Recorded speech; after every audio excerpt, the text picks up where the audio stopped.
Welcome to the podcast where my thoughts disrobe and I get naked with you about life as its lessons. I'm Jessie, your host of Disrobed Thoughts. Hey guys, sorry I missed the last 2 weeks. It's funny because I actually already started this episode a couple of times, I'll be honest. And the first couple of times I messed up a quote. The next time I said so much, apologized for it, unapologized for it, then continued to say so much that I couldn't get over how much I said and I had to restart and decided to start it completely different. And here we are. So I don't know where we're going with this. This episode is going to be on it'll be on grief. And because it's an awkward topic, it's a very hard topic to talk about. It's a very hard topic for me to talk about. I will probably say and a lot, and y'all are just gonna have to deal with it. That's okay. It's just, grief is hard to talk about. Filler words are easy to throw in there. And this podcast is all about putting myself out there, putting my most inner thoughts out in the world.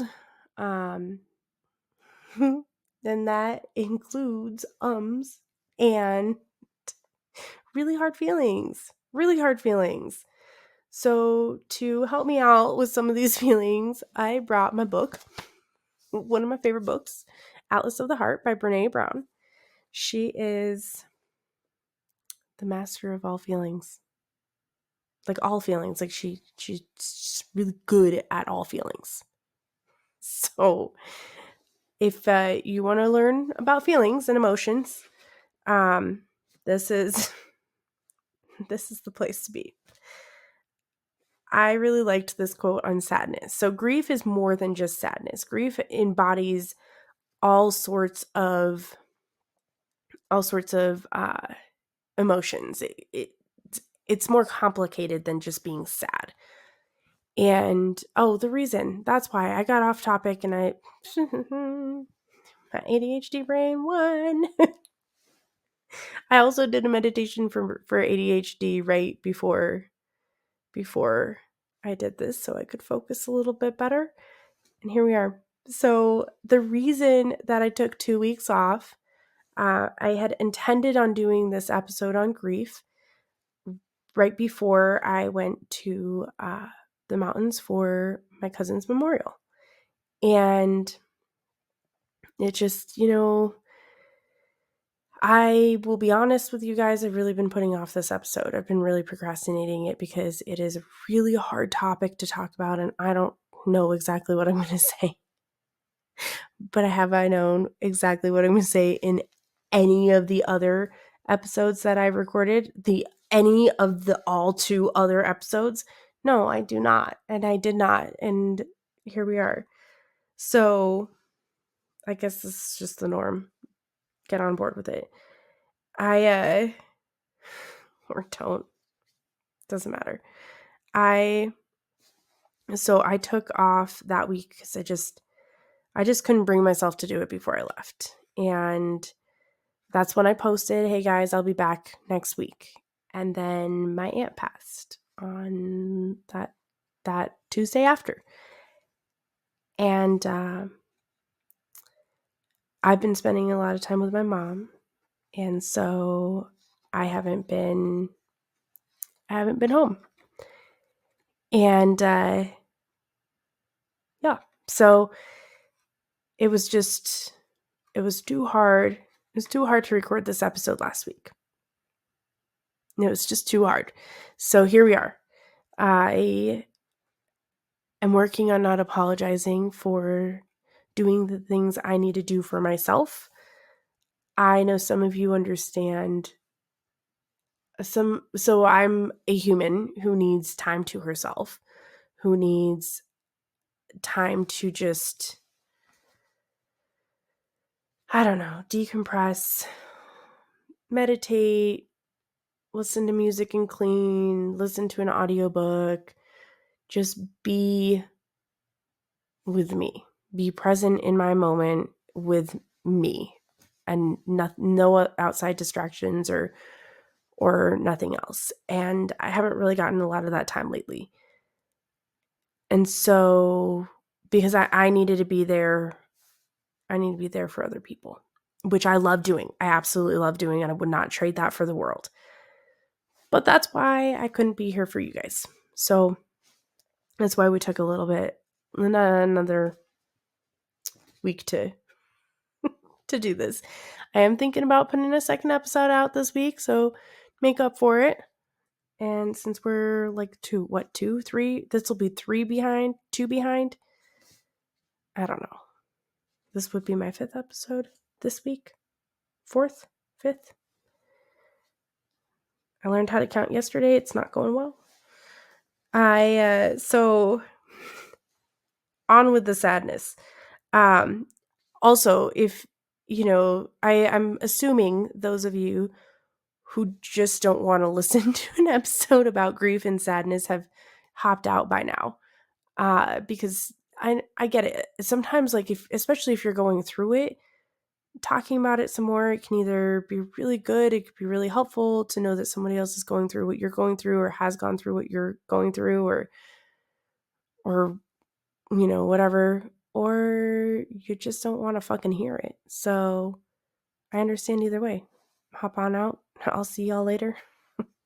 Those of you who are sticking around, grab a tissue if you're feeling like you might need one.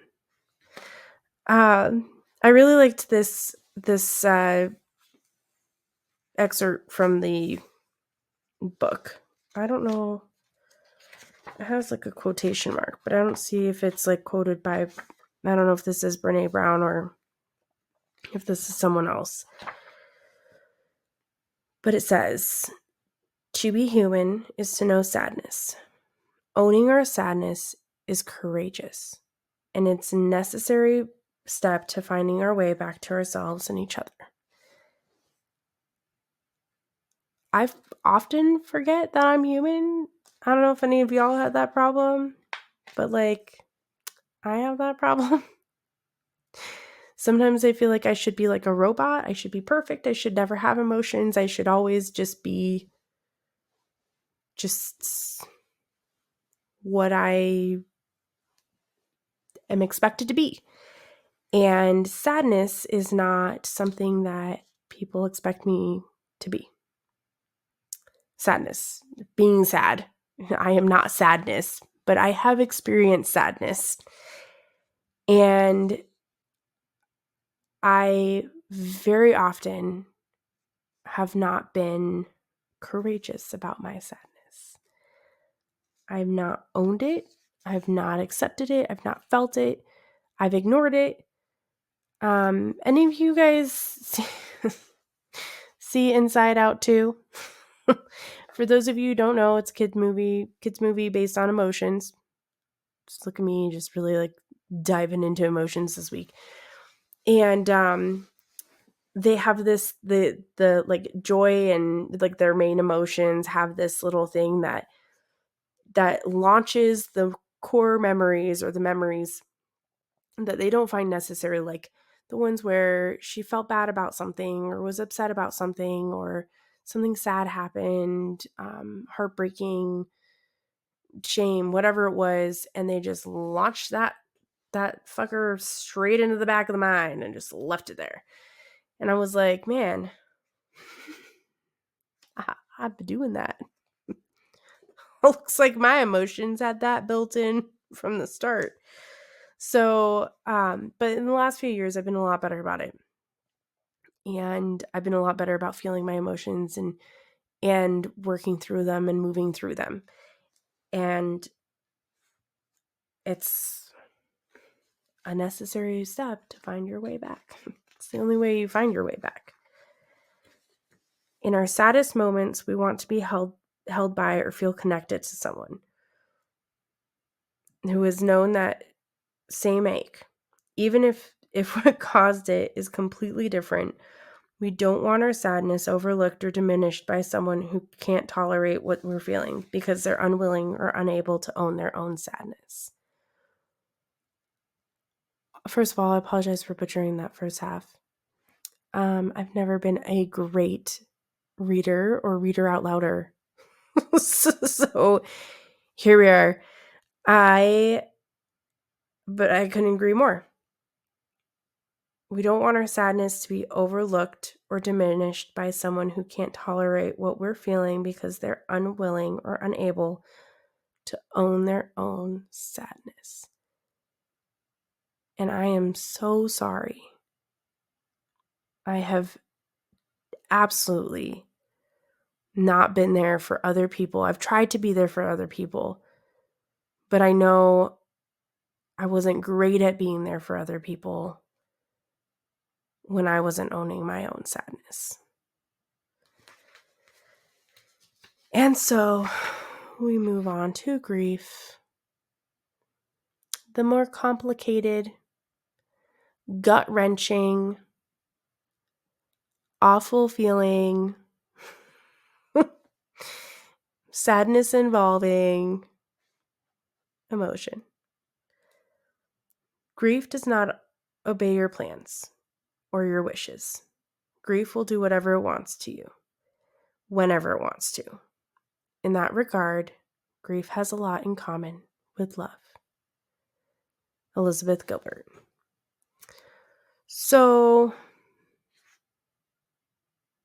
grief is multi-part, and it is, man, it just comes out in all sorts of ways. Like, I don't know how you guys have experienced grief. I believe everyone's a little bit different in how they experience their emotions, but I know for me, sometimes it's just the most random moment that'll get me. The most random moment. And I don't know. There's always like a possibly triggering conversation, a thought process that like lands me there. I definitely prefer to feel it all at home alone. In my room, at home alone. I really noticed that at my cousin's memorial. So she passed back in, I don't know if it was January or February. February, maybe, January. All I know is it was just a real rough time for me. I had just bought a new car. I was working through the trauma of having my vehicle stolen. And I was celebrating with a friend, getting my new car. We went to dinner, and I got the text from my dad. And I didn't even know how to feel. I just kind of shut down, and I focused on dinner with my friend. And once I got home, I kind of sat down for a minute, and then I cried for a little bit, and I was very confused. I didn't really know what happened, and it was very unexpected. My cousin was very young. She's 40, and it was not something that I understood. I had just reached out to my aunt the week before that, asking for her phone number. She had changed her phone number somewhere along the way, and I just didn't go through all the effort to like get her number. And it was like my question was answered. I didn't end up getting her phone number. It was one of those things, like, I think it just got missed in the conversation. I didn't ask again, and all of a sudden now here it is, too late. And I was like, I felt angry. I felt sad. I felt guilty, because what kind of cousin realizes that her cousin changed her phone number and doesn't ask someone for it. But I was also angry, like she never got my number, never gave me her new number. I felt like I was being lied to. I wasn't told the whole story. I didn't understand what had happened. But it wasn't something, I mean, man, my aunt lost a daughter. I can't ask her what happened or what went on because she's grieving too, and I can't do that, right?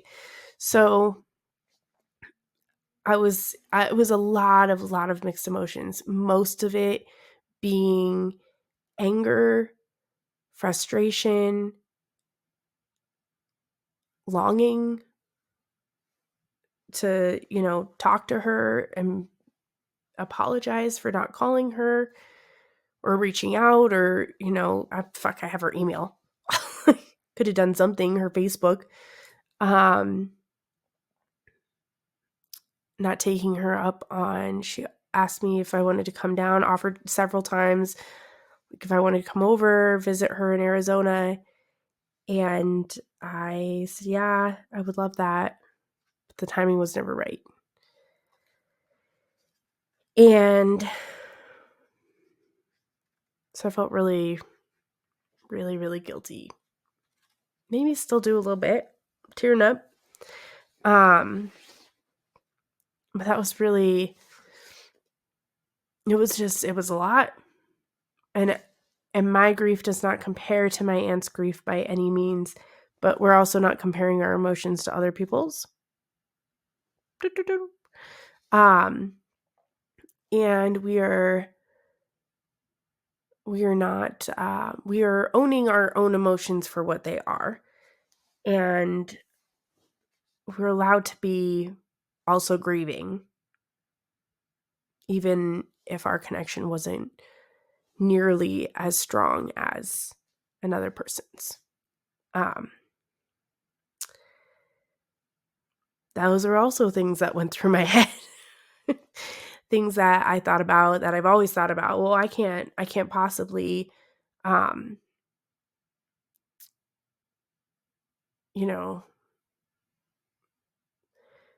guess I still do this. I mean, at the memorial, I made a lot of jokes. If I offended anyone, I apologize. I made a lot of jokes. I made a lot of comments about the artwork because there's some crazy ass artwork on the walls, and this was a memorial was in a firehouse, and it was some of the coolest shit, you guys. Weird fucking art, super fucking weird art. And if you were the artist and somehow you know where I'm talking about, you were super fucking cool. You're super fucking weird, but you're super fucking cool, and I dig it. That is an expression of you and your beliefs, and I fucking love that. It's very unique. And so, I made some comments like, do you think that is what animal do you think that was?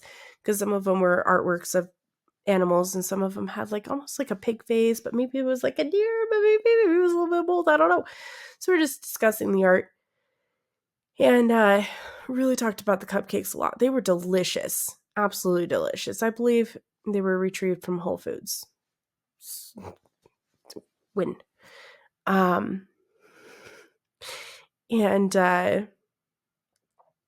during the actual memorial, like the ceremony, is that what you call it?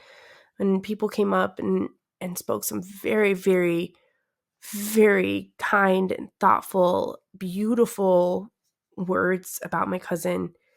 Man, that was so hard. I cried and I cried and I cried, and I had this like package of tissues and I blotted my tears and I'm passing them down to my sisters who are doing the same thing, and we're all just crying. And I went through that whole package of tissues in that one sitting, and I was like, for the love of God, I cannot cry anymore because I'm out of tissues.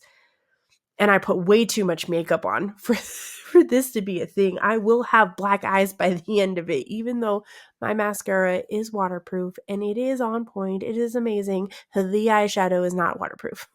So So the dark purple will be everywhere. And, thoughts that you think while you're in the middle of bawling your eyes out in a place where you still have to see people. And the person behind me, I hope she does not murder me for saying this. Not literally, figuratively. I love her to death, and I'm not going to tell anyone who she is, right? But she leaned over to the person next to her and she said, "Now I have to poop." Thank you. I wanted to give you the biggest hug in that moment because I just needed to be brought back a little bit. I was bawling my eyes out. I was getting real sad. I was getting real into everything that was going on. And it brought me back. And it made me laugh. And I'll never forget that. I love you. Thank you. Thank you and your bowels for having the moment. We all have those moments sometimes where we have to poop at inopportune times. And that was the inopportune time that I needed. You didn't need, but I needed. And I'm so glad you verbally expressed that out loud. Thank you. So I don't know where I was going with all this. Crying. Oh, making jokes. And thinking about other things. It's in part because I felt like, okay, I don't know how everyone else was doing. If they wanted to just fall apart, how do you guys do memorials? How do you do funerals? Does everyone just fall apart together? You just don't give any fucks. You just fall apart together and hug it out and cry it out? Or do you try to hold yourself a little bit together to get through it? Like you need the whole experience, you need the whole closure, the whole seeing all the amazing beautiful faces that loved the amazing beautiful face that you are now missing. How do you guys do memorials? Let me know, because I gotta know. I don't know if other people needed some comic relief, and I hope that if they did, I provided that, just like the person who needed to poop provided that for me. Or if what you needed was to sit down and just cry it out with everybody and anybody, and I prevented that from you, then I am so deeply sorry. But I don't know. Personally, I just prefer to do. I don't like it when people see me cry. I'm starting to get used to it. I've cried a few times here and there in front of other people at work. Jesus, I've become that person who's cried at work more than once. I don't like it, but it's happened. It's fine. And it's okay because we feel emotions and we're supposed to feel emotions. We're supposed to be emotional beings. So now I'm having like thoughts of and feelings of guilt and like over. I felt guilty at the memorial because all I wanted to do was cry. And I felt like I didn't have the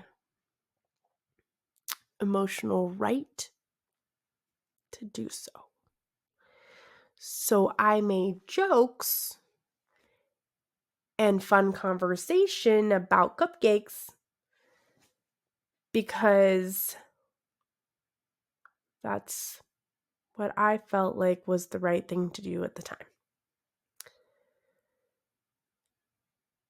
Whether that's okay or not, I have no idea. But it's what happened. And now I'm talking about it on a podcast episode about grief. And I felt similarly when my aunt passed. My aunt was not unexpected. My aunt was someone that we have known would pass for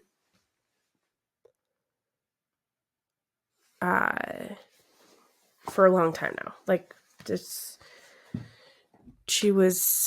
doctors were surprised she was still here. And we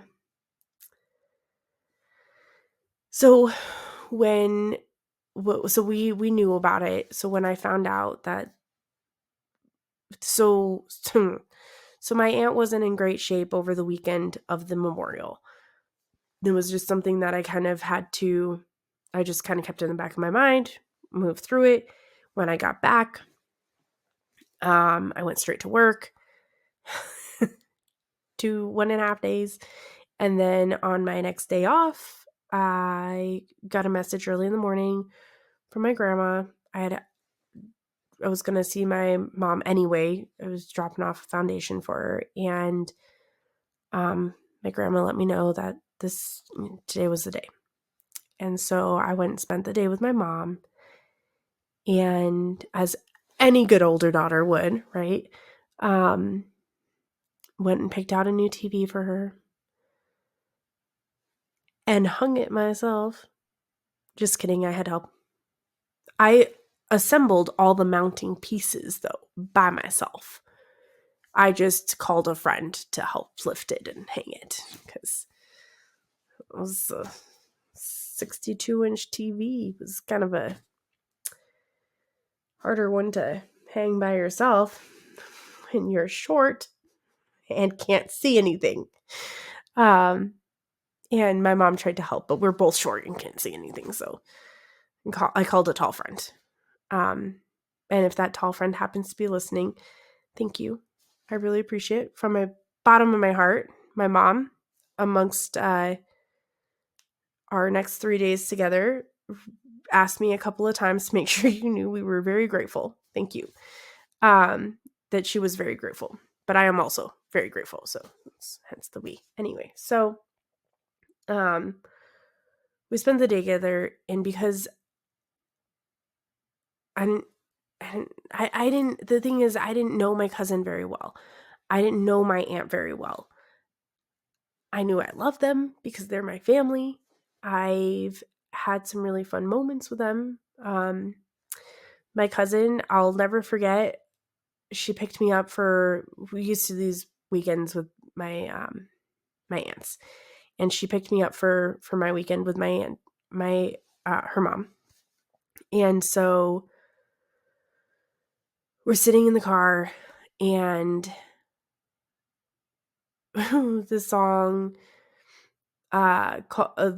"Let Me Blow Your Mind" by Eve comes on, and I'll never. She cranked it up in her super cool Chrysler convertible, and this drop your glasses, shake your asses, something. EVE. Let me blow your mind.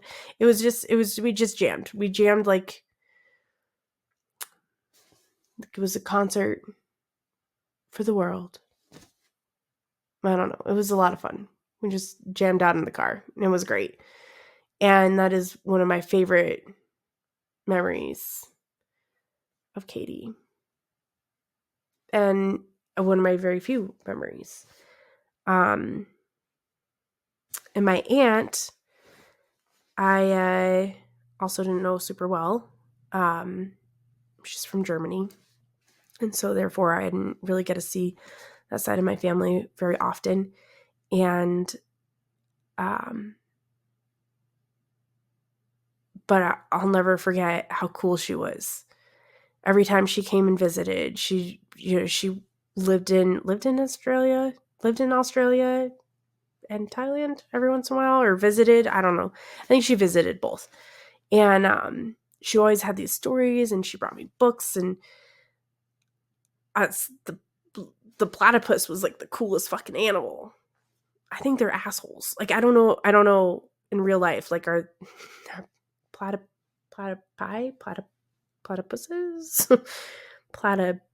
Whatever. Are they assholes? I feel like they are, but they're so cute, and they've got this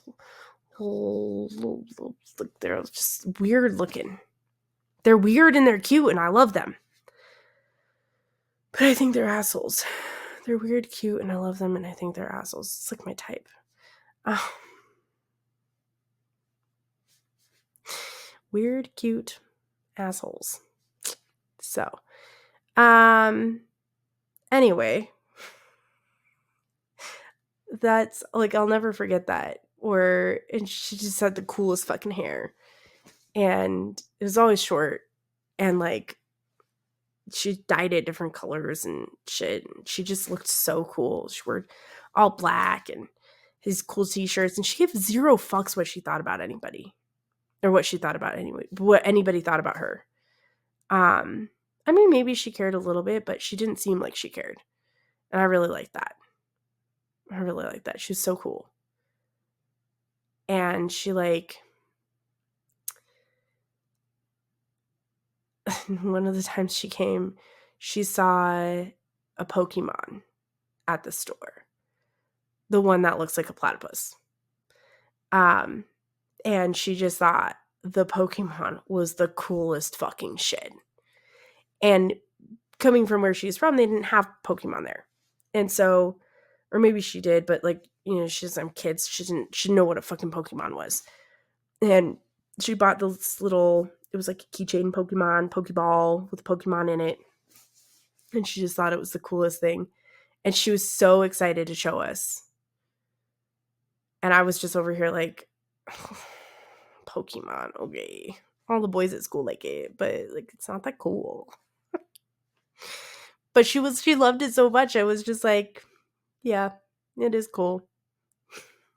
Cause it made her so happy. And, you know, the last time she came and visited, it was a little different. But she, I used to go to, was it karaoke? It was karaoke that we went to pretty frequently. And so I went over to karaoke that night, and she wanted to go too. So it was my mom, her boyfriend, my aunt, all of us went to karaoke. And we're dancing. I'm dancing or whatever, and she jumps up. She's so excited to dance with me. And I have never seen a human dance like this in my life. I can't explain to it, but explain it to you, but explain to it. Words hard. I don't know. I can't explain it to you, but it was hilarious. And so embarrassing, but also she was having so much fun. She loved it so much. I mean, you could even, like, you could say anything or do anything, and it was truly a dance like no one was watching moment.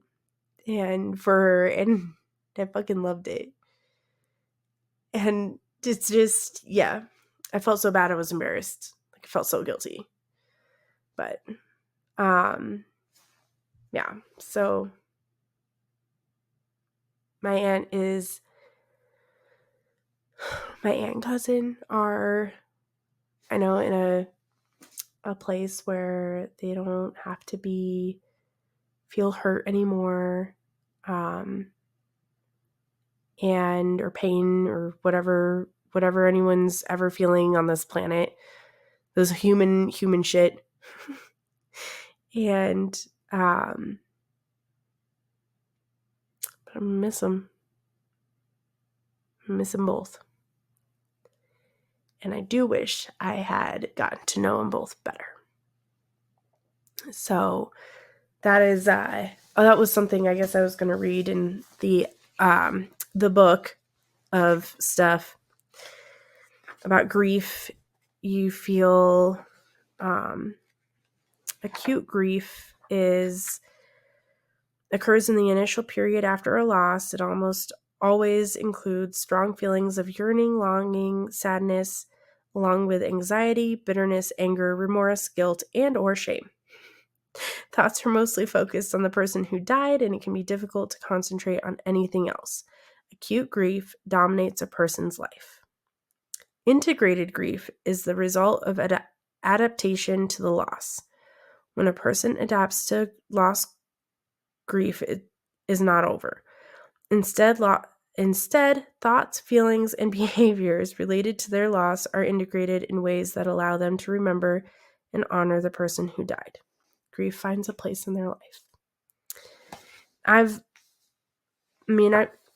lost more people than just, these two most recent ones. But I have to say, I think I handled these ones the best.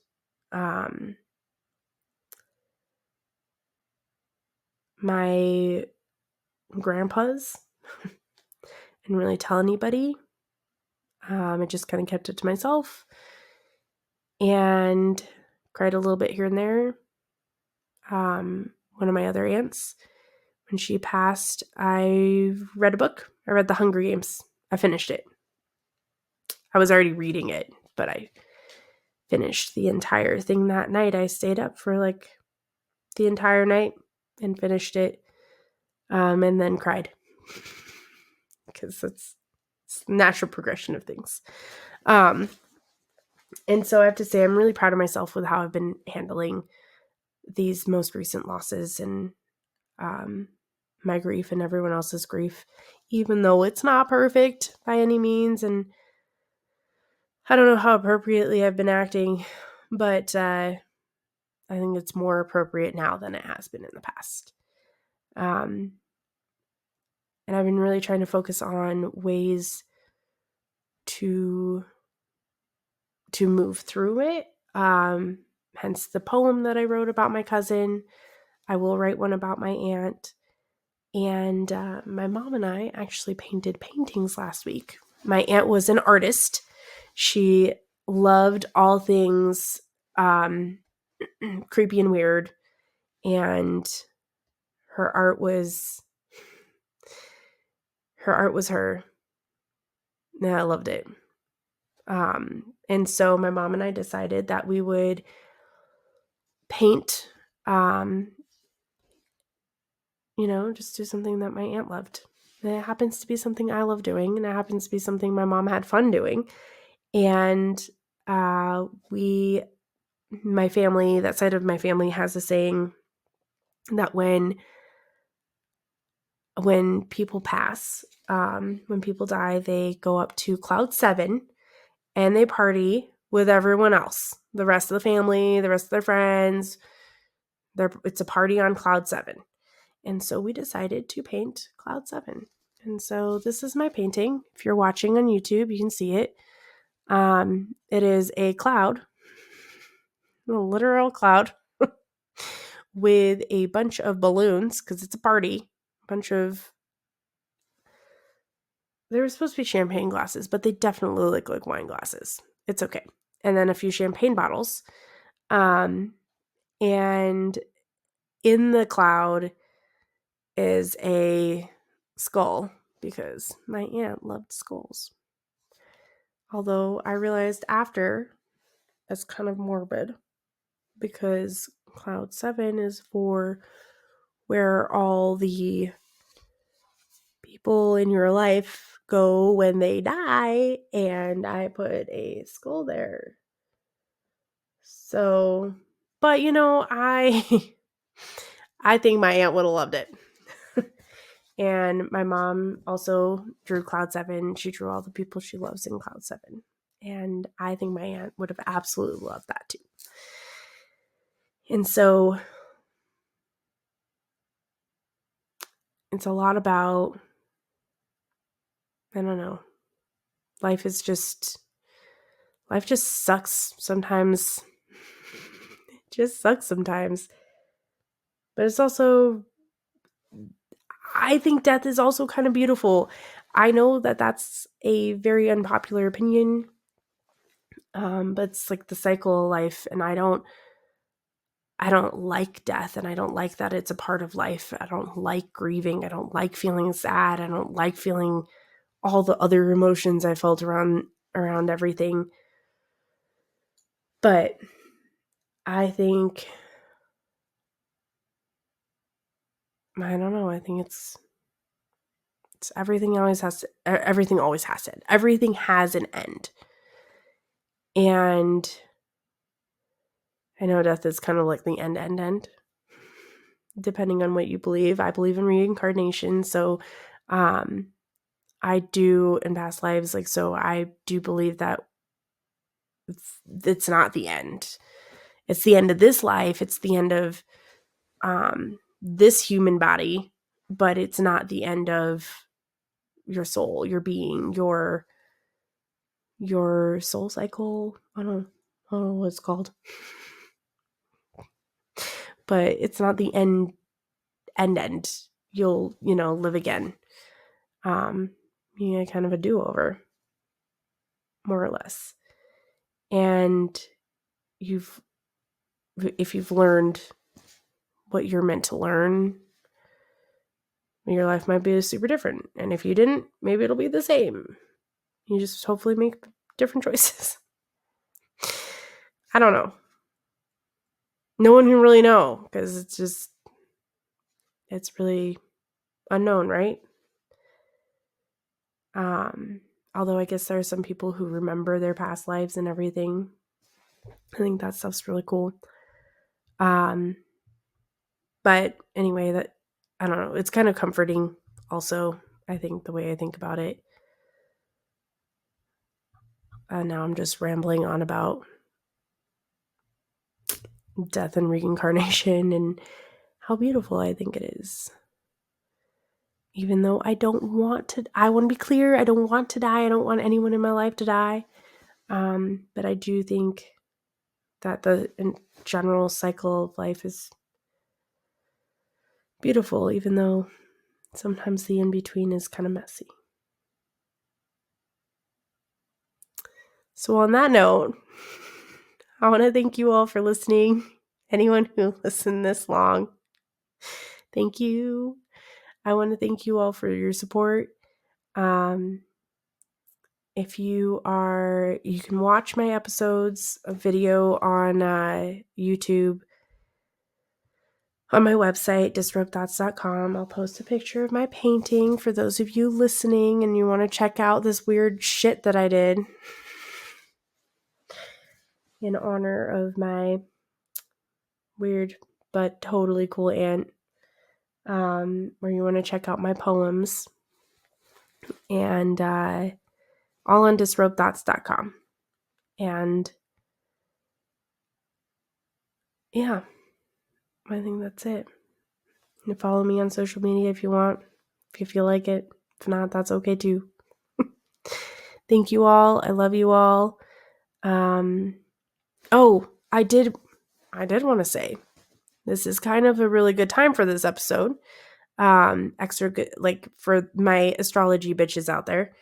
It is the full moon and summer solstice on Friday. And in between, the moon is in in Scorpio on Wednesday and moves to Cancer in the next couple of days. So it's all about feeling emotions, releasing emotions, feeling just, releasing the old, and the summer solstice brings in the new. And so it's also about new beginnings. So it's a really good time for getting all this fucking shit out. So I love you all. Thank you. And I'll talk to you later. Bye.